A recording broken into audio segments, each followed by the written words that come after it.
Hi everyone, my name is Iman and I have my friend Jess here with me to walk through the question and solution for question 3 of Simulation and Credibility Theories computer-based test. Question 3 is as follows. The magnitude of each observation x depends on the parameter theta via as following information. Probability of x equals to 5 given that theta equals to 4 is 0.04.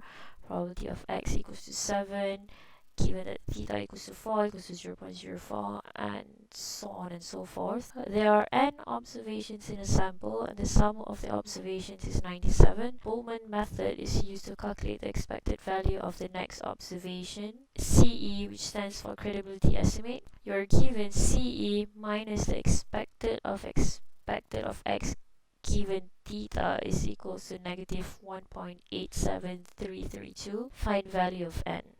As you can see, we've extracted all the information into this table with all the values of x and thetas, and also the credibility estimate minus the expected of x given theta equals to negative 1.87332, and the sum of observation is equals to 97. The only thing that we did here was to find the total probability for each value of x and theta. So all we had to do was just use the Excel formula the sum and just drag everything that is in the column. Then you'll get 0.18, and we did that for each column and row, so we'll get a total of 1. So the next step would be to calculate the probability of xi given theta equals to 4, 6, 7, and 9. For probability of x given theta equals to 4, we can simply use the table that we had before by dividing the probability of x equals to 5 given that theta equals to 4, which is 0.04, divided by the total probability of x given theta equals to 4, and then you'll get 0.222. Then you can just drag everything down. Then you'll get all the probability for each x given theta equals to 4, and you can do the same thing for theta equals to 6, 7, and 9. The next thing we have to do is to calculate the expected value of x given theta equals to 4, 6, 7, and 9, and also the variance of x given that theta equals to 4, 6, 7, and 9. To calculate the expected value of x given theta equals to 4, we can multiply the value of x with the probability of x given theta equals to 4. So in this case, the x is 5 and the probability is 0.2222, so you'll get 1.11111 for the expected value of x equals to 5 given theta equals to 4. Then you do the same thing for all values of x, and then to get the expected value you can just sum everything up. And you do the same thing for theta equals to 6, theta equals to 7, and theta equals to 9. To calculate the variance, we are using the formula of second moment minus the first moment. To calculate the second moment, all we have to do is just square the x value, which is 5, and multiply with the probability of x equals to theta equals to 4. So you will get 5.5556, and then again you drag everything down to get all the values. And then to get the second moment of x, given that theta equals to 4, you can just sum everything up again. And then for variance, you can just use the formula of second moment minus the expected value square, and then you will get 22.91358. And then you do the same thing for theta equals to 6, theta equals to 7, and theta equals to 9. Since we are using the Bowman credibility, we have created this table to ease ourselves for the next calculation. These 4 columns we have gotten from the calculations that we did before. As you can see, the variance of x is exactly the same as this value. And then as you can see, the variance of x given that theta equals to 4 is equal to 22.91358, which is this value right here. And variance of x given that theta equals to 6 is 26.0640, which is here. So it's the same value as theta equals 7 and theta equals to 9.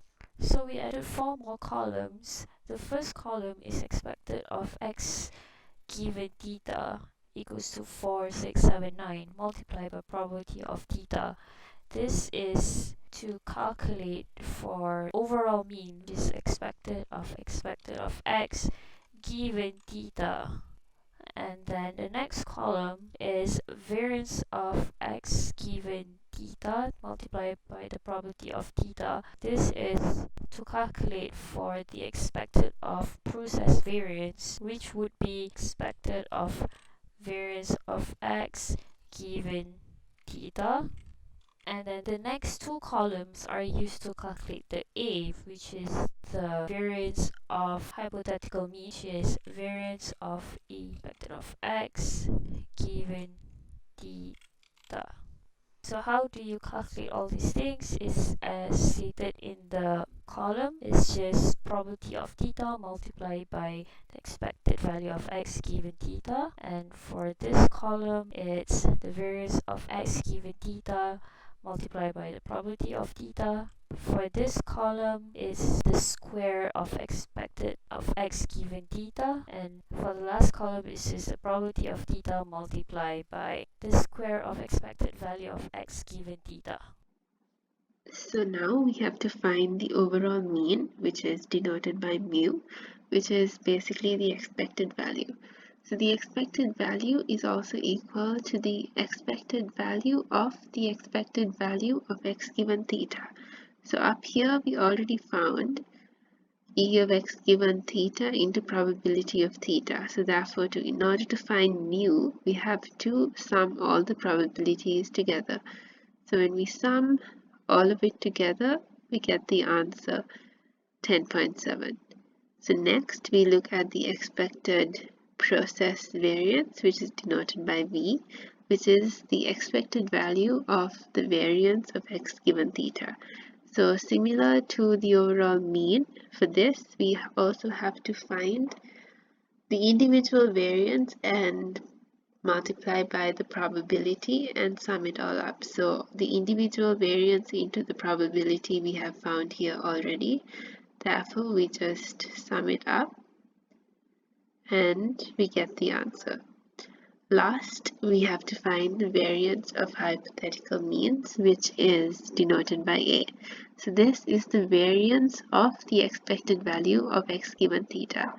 So like we said before, it will be found using the second moment minus the first moment squared. So all of the values have been found here. So we have to sum this and minus this whole thing squared. So once we do that, this is the value that we get, 0.36066. So now we have to find k. K is basically the Boolmann's k, and it is found by dividing b, which is the expected value of the process variance, by a, which is the variance of hypothetical means. So once you divide these two values, you get the answer 61.30257. So we already know that the summation of x is equal to 97 and n is the unknown that we need to find.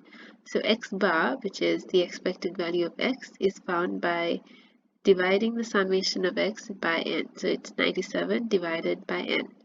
Z is the credibility factor and the formula is n divided by n plus k.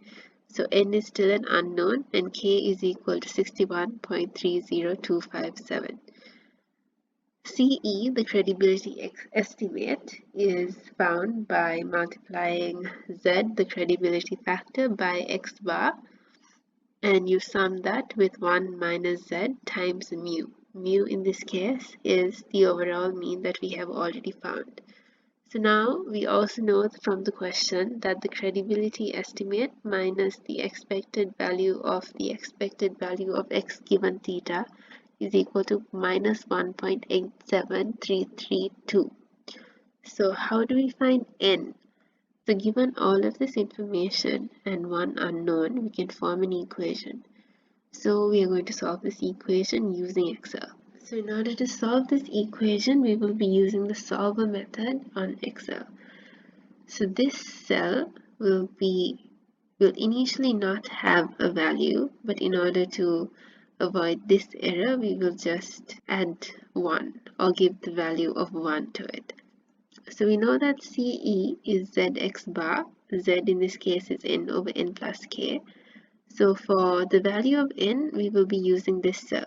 So n over n plus k, which is 61.3020257, into x bar, which is 97 divided by n, plus 1 minus z into the overall mean minus the overall mean is equal to the answer given in the question. So in order to solve this, we have to go to data and then we press solve. And this screen pops up. So in this first part, set objective, we set the cell that has the equation. So for example, if we take the equation 4x plus 3 equals 5, this cell would be the cell that has 4x plus 3. So this second line, we set it to value of and write the right-hand side of the equation. So in the example, 4x plus 3 equals 5, this we write 5. So we know that the answer to this equation is minus 1.87332 from the question. Therefore, we insert this here.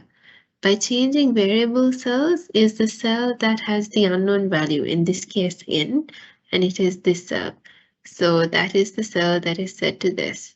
So once we press solve now, Excel will automatically solve it and give us the answer. So we press OK and we get the answer 23.9998946. So since 23.99 is very close to 24, and we would usually need a whole number, we approximate the answer to 24. So this will be the answer to this question, and I hope you understood. Thank you.